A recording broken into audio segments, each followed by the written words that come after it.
Hello, hello, happy Monday. I hope you're feeling moved this Monday. It's something about feeling moved when you feel like that something takes hold of you and you can't help but move forward with it.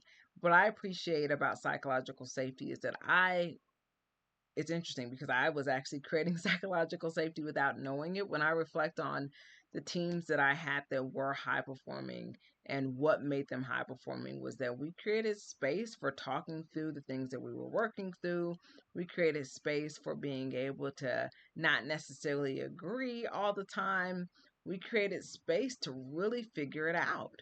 And that's what I love about psychological safety. Of course, there's some terminology that's out there that coincides with what it is verbatim, and I'll be sharing that this week with the post.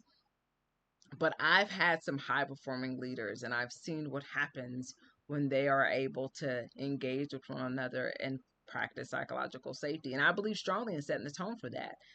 I believe in stating clearly, like, hey, this is a psychologically safe environment, so we want to make sure we're digging into these things, because sometimes when we don't name it or state it clearly, it's one of those things that are unconscious, and we need to bring it to our own consciousness so that we can collectively use it to our advantage. So, if we're thinking about inclusive teams and what it means to even use our strengths to be inclusive, I use my strengths to practice psychological safety all the time because it allows me to honor the uniqueness of every person I encounter.